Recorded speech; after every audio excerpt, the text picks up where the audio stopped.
Hello and welcome to what is hopefully my final attempt at showcasing various Grand Theft Auto 4 facts, strats, and glitches. In 2020, Rockstar released a patch for GTA 4. This ultimately just removed multiplayer and added reliance to Rockstar's shitty launcher. The reason this had to happen was due to the previous multiplayer system lacking generation for keys, meaning any folk who bought the game could have been scammed as eventually no keys would work, and thus they couldn't play. While workarounds were found and are still used to this day to play multiplayer, Rockstar took the lazy route to fix this. The update upon release left The Lost and Damned completely unplayable. You'd spawn in front of the clubhouse with no missions available. They also kept the debug menu they officially used. This mostly just has abilities to replay missions and such, nothing too useful. All you needed was a controller and the debug files. There was a person who further extended this menu, allowing for us to access more of these debug features, like triggering certain events, changing player models, and a lot more. You can even change which vehicle Clay delivers to you.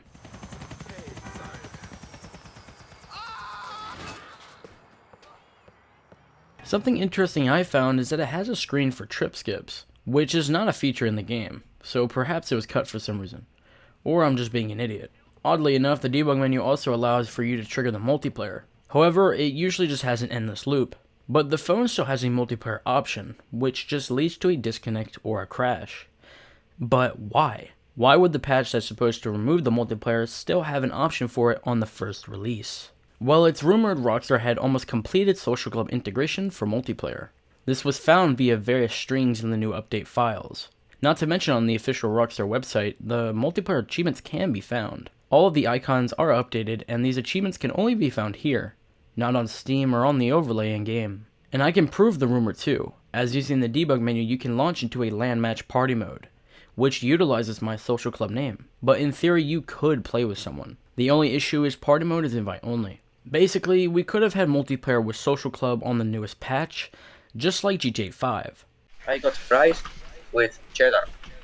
Listen, man, if you ain't finished shit already, I don't give a fuck, yo. Okay. Now, while this doesn't have a good anti-cheat, and it's still the antique peer-to-peer system resulting in the same old lag as before, this would have been pretty cool. GTA 4 beta content has been done to death, but for a good reason, as it's pretty interesting. So I'll cover some of my favorites, like this here. This is just one of many images found in the game files, and there's a lot more to look at. The strip club logo here is very different from the final. However, it was used for Chinatown Wars.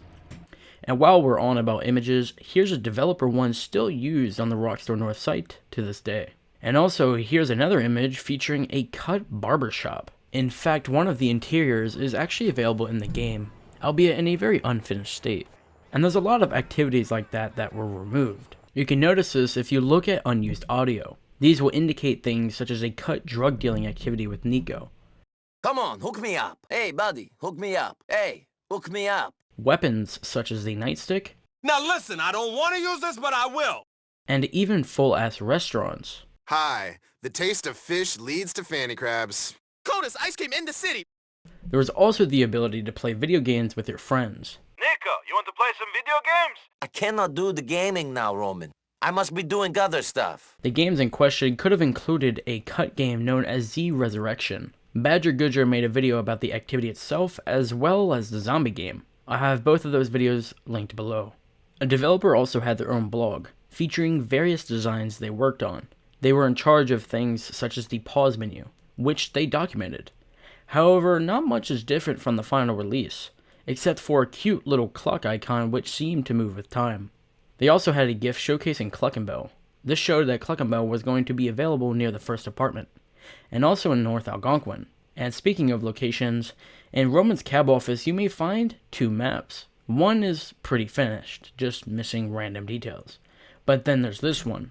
The airport looks really bizarre, and there's a turd on the side of Alderney for some reason. It's probably related to the countryside. Bohan also seems to look pretty different. The park area doesn't even exist yet. But I'm getting ahead of myself here. Perhaps we'll look deeper at beta content in the future. Just let me know if you're interested. And here's today's special guest, Internet Rob. G'day chums. Just like any good episode of Facts, Strats and Glitches, I want to show you a side of GTA 4 quite incomplete. My best discovery is the unfinished taxi scenario, which is completely undocumented online. People can actually hail cabs, but it's extremely rare and I'll try to explain why. Firstly, Rockstar only placed about 20 coordinates around a map where it can trigger. This was probably early in development, as one of them is on a road now blocked off for construction. And another is right in the way of traffic. But just because we know where it triggers doesn't mean it actually will. A coordinate can be surrounded by pedestrians and nothing will happen. But if it does, then you will also need an empty taxi to drive past, which can take longer than you think. Nevertheless, it can happen, and here's what it looks like. What up? Come on, B.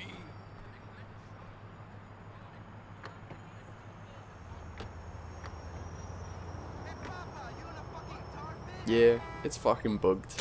Hooray. At least Chinatown Wars managed to pull off this dynamic the following year. If the taxi leaves fast enough, however, it kinda works. The person is forced to stay inside, but they'll bail as soon as they get the chance, and just walk away confused. Alright, that's enough, little man. I'll have Rob's channel linked below. You should check him out as he does similar content to me. And now the next one isn't even in-game. As a short history lesson, Adobe Flash was used for various websites for animations, games, apps, and more.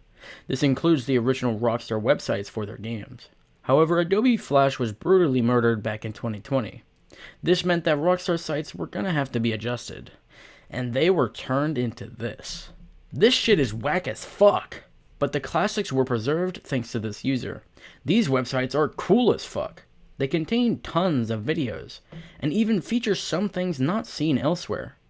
It's not just for GTA 4 either. They have ones for San Andreas, containing a really dope hand-drawn map, but also for GTA 3, Vice City Stories, and Liberty City Stories.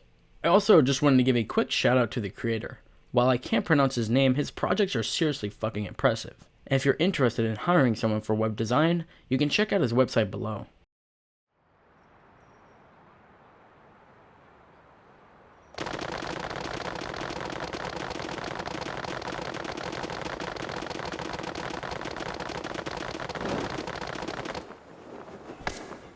And that's all, folks. You can learn even more facts, strats, and glitches in my playlist seen on screen.